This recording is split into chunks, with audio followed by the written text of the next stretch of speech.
dalam kelas. Pernah buat sebelumnya? Itu apakah melibatkan komposer sendiri atau cuma sebagian? Semua. Oke, kalau minta kita berkenan kembali apakah itu perlu ada perubahan dari apa yang sudah dibuat, apakah itu sudah terlaksana atau belum? Ya, apa sih tujuannya kesempatan kelas? Ada tujuannya kan? Yang lebih important kesempatan kerja yang kita dan untuk diri sendiri maupun untuk orang lain. Ini bukan untuk merugikan teman, ya, atau merugikan orang lain. Tapi ada yang tidak dulu kalau begitu.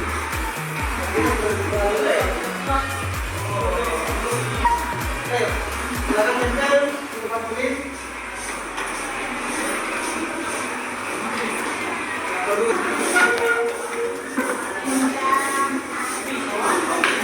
Namanya yang tadi bikin dulu. Ini tidak ada yang boleh bermusuhan. Jadi di dalam kelas ini tidak ada lagi istilahnya ada timnya gamenya si A, gamenya si B, tidak ada. Semuanya dihilangkan. Sepakat? Oke. Yang berikutnya program apa yang kita sudah sepakati hari ini. Bisa diwakili dari program dulu. Oke, dari ya. Oke, dua orang maju. Dua orang.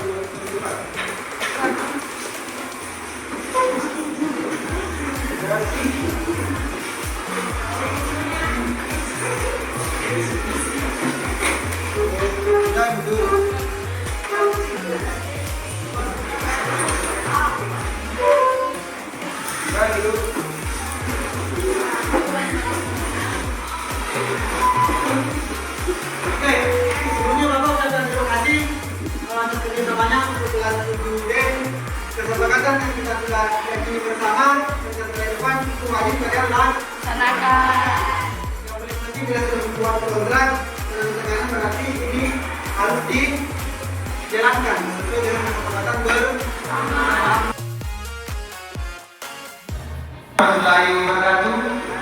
Waalaikumsalam warahmatullahi wabarakatuh. Selamat pagi Bapak Ibu guru hebat. Terima kasih sebelumnya sudah menyempatkan waktunya untuk hadir di kegiatan diseminasi budaya positif yang saya akan sampaikan sebentar sebagai calon guru penggerak angkatan 10 di SMP Negeri 1 Dukan Selatan. Nah, sebelum saya mulai kegiatan pada pagi ini, saya persilakan Bapak Kepala Sekolah dalam hal ini untuk membuka kegiatan pada pagi ini. Dengan ini dipersilakan.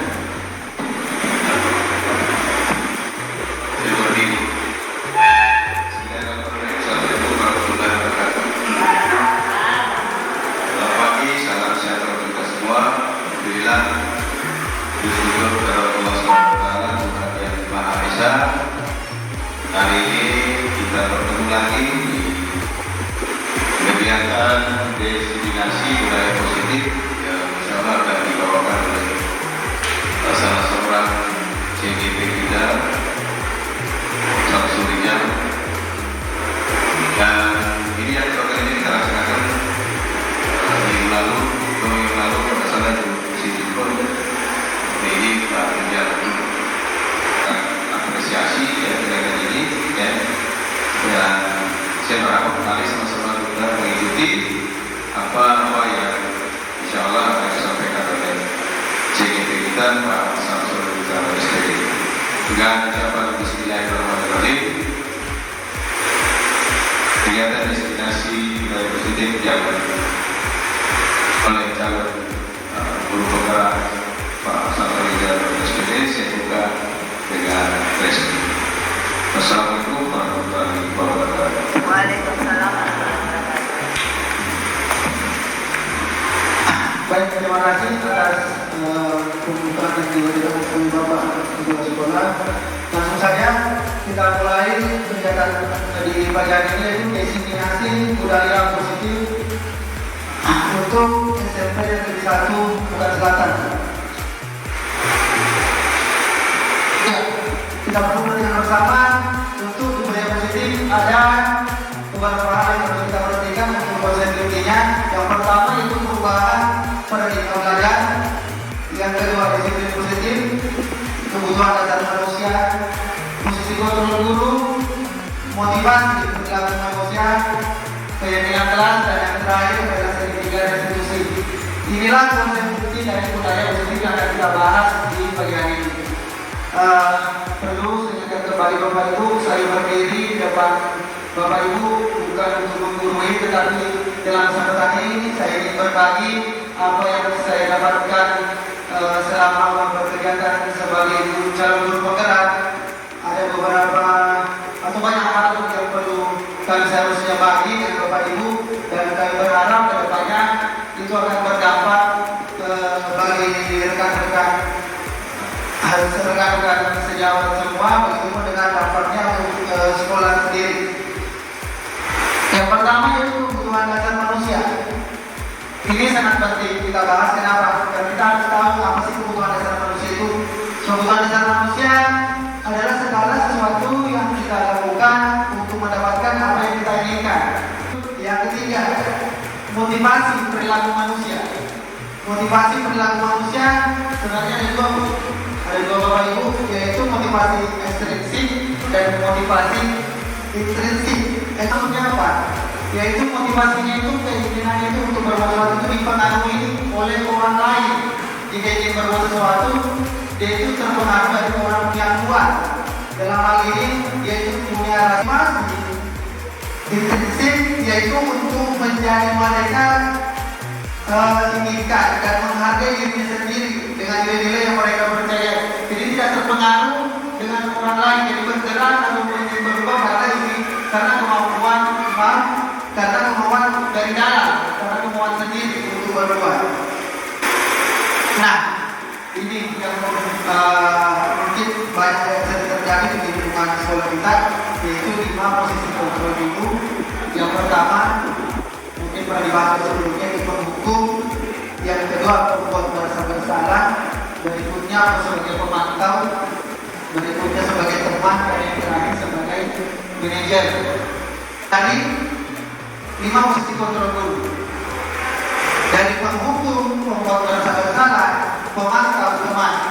Jadi yang paling ideal yang kita lakukan sebagai 5 posisi kontrol dulu yang mana itu yaitu sebagai manajer. Yaitu keyakinan kelas. Mengapa keyakinan kelas? Mengapa bukan peraturan kelas? Ada yang bisa menjawab Bapak Ibu? Mengapa keyakinan kelas? Mengapa bukan peraturan kelas? Ayo, ada yang bisa menyampaikan kenapa harus keyakinan kelas, kenapa bukan peraturan? Yang punya pertanyaan bisa menyampaikan?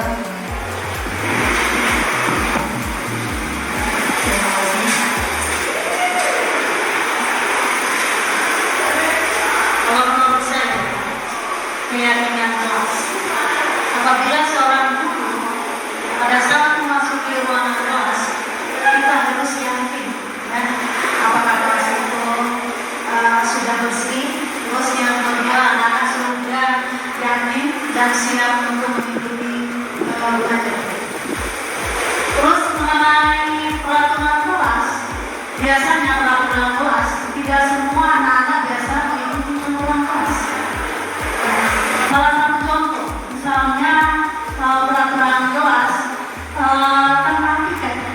Jadi tidak semua anak-anak biasanya dia melaksanakan kayak ini, kita belajar ini, kita yakin kita harus sudah siap mengikuti pelajaran. Nah, itu saja sekilas tentang menurut pendapat saya. Terima kasih. Ya, terima kasih. Oke, kembali, mengapa keyakinan kelas? Mengapa bukan peraturan kelas? Karena konsepnya jika kita menggunakan bahasa peraturan kelas, yaitu lebih cenderung ke aturan yang kita buat tanpa kesepakatan bersama. Jadi kalau peraturan itu lebih cenderung ke yang biasanya membuat peraturan itu bukan peserta didik, tetapi lebih cenderung ke aturan sekolah biasanya yang membuat atau gurunya atau wali kelasnya. Tapi jika keyakinan kelas itu kesepakatan yang kita sepakati di dalam kelas itu. Yang mengambil kesepakatan itu siapa? Peserta didik. Yang kita berikan kebebasan untuk memperbaiki hal-hal apa sih, hal-hal positif apa sih yang perlu diterapkan di dalam kelasnya. Contoh mungkin datang tepat waktu, yang jadwal pikir seperti yang kita disampaikan betul dijalankan sesuai dengan jadwalnya. Ya, namanya segitiga diskusi bentuknya segitiga. Bukan cuma sekedar bentuknya Bapak Ibu. Ada di situ yaitu menstabilkan identitas, validasi tindakan yang salah, dan yang terakhir menanyakan keyakinan. Inilah konsep yang akan kita jelaskan dalam segitiga restitusi. Oke, lanjut.